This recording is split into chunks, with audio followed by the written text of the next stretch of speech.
Ketua KPK Nurul Gufron kembali mendaftarkan diri sebagai Capim KPK periode 2024-2029. Gufron menyebutkan pendaftaran sebagai calon pimpinan KPK merupakan bentuk komitmennya dalam pemberantasan korupsi.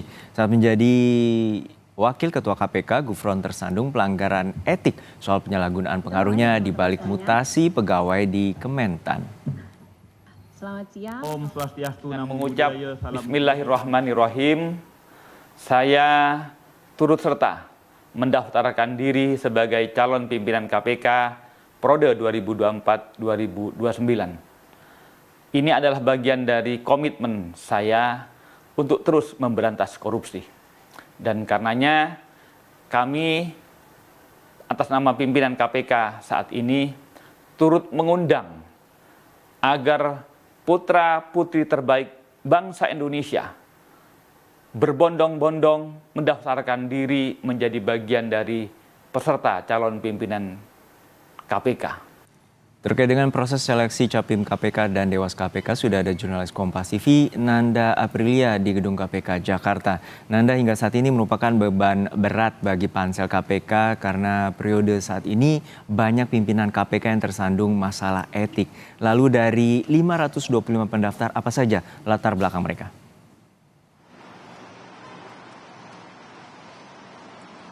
Betul sekali Juno, ini menjadi PR besar sebenarnya untuk pansel KPK untuk melahirkan pimpinan KPK periode selanjutnya di 2024-2029. Nah tadi untuk latar belakang sebenarnya ada berbagai latar belakang, tapi yang menarik untuk kita cermati, kenapa tadi saya sampaikan menjadi PR terbesar dari pansel KPK sendiri, karena tadi adanya kode-kode etik ataupun kasus yang menjerat setidaknya untuk pada pimpinan KPK yang saat ini ada beberapa kasus seperti yang baru-baru ini yang menjadi sorotan tentu adalah ex-ketua KPK Firly Bahuri yang ditetapkan sebagai tersangka atas dugaan pemerasan terhadap mantan Mentan Syahrul Yassin Limpo.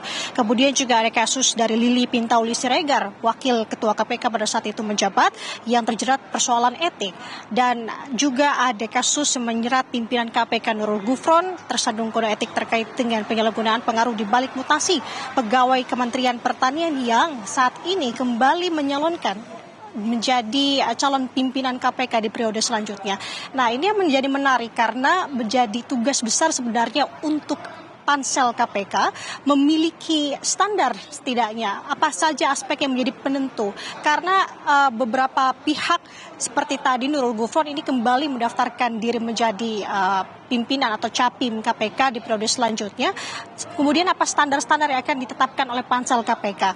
Nah kalau melihat sampai dengan saat ini tentu menjadi profesional, diminta profesional untuk pansel KPK, jadi benteng juga yang kemudian mampu untuk melahirkan calon berintegritas. Sebenarnya tidak menjadi tugas pansel KPK saja, Juno dan juga saudara. Ini tugas untuk masyarakat juga sebenarnya, karena dari pansel KPK sendiri nanti akan membuka ruang untuk masyarakat memberikan saran dan juga masukan terkait dengan siapa-siapa saja nama yang dikira ini layak untuk kemudian maju menjadi pimpinan KPK.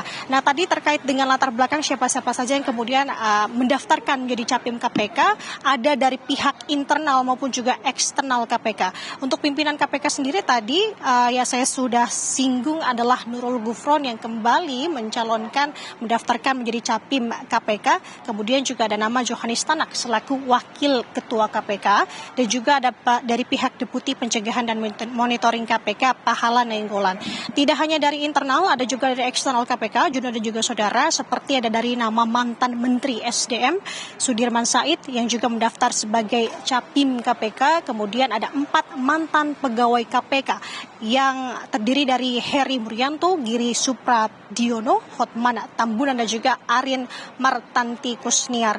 Kita lihat sebenarnya bagaimana dinamika ini akan berlangsung. Tadi saya sampaikan bahwa ini menjadi juga tugas untuk masyarakat bisa mensortir, memberikan saran siapa-siapa saja yang kemudian dilayak untuk maju menjadi pimpinan KPK. Karena seleksi ini baru seleksi awal sebenarnya Juno, di mana ini adalah seleksi administrasi. Kemudian memang untuk rangkaian ini masih terbilang cukup panjang, di mana nanti akan melewati proses uji kompetensi dan penulisan makalah, uji psikologi, profile assessment, tes kesehatan, dan uji publik dan juga wawancara.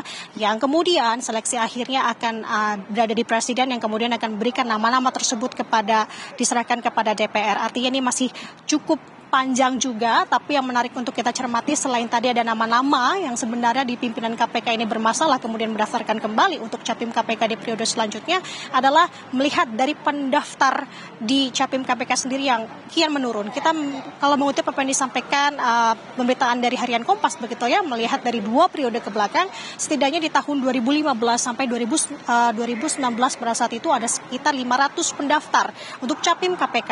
Sedangkan sampai di periode saat ini untuk periode 2024 sampai 2029 ini hanya sebatas 318 Capim KPK saja. Artinya ini menjadi tugas besar untuk pansel KPK mensortir siapa-siapa saja calon yang dirasa ini berintegritas untuk mewujudkan bebas korupsi yang adil dan juga merata. Kita akan tunggu siapa-siapa saja nama yang kemudian akan lulus verifikasi yang akan disampaikan oleh pansel KPK di tanggal 24 Juli mendatang, dan sama-sama kita ingatkan kembali untuk masyarakat, kita mempunyai andil untuk memberikan saran dan juga masukan di tanggal 24 Juli sampai 24 Agustus. Kita bisa melihat nanti nama-nama siapa saja yang lolos verifikasi, kemudian kita juga punya andil untuk menentukan itu. Sementara demikian, Juno, kembali ke studio. Baik, terima kasih atas laporan lengkap Anda, jurnalis Kompas TV Nanda Aprilia dari Gedung KPK Jakarta.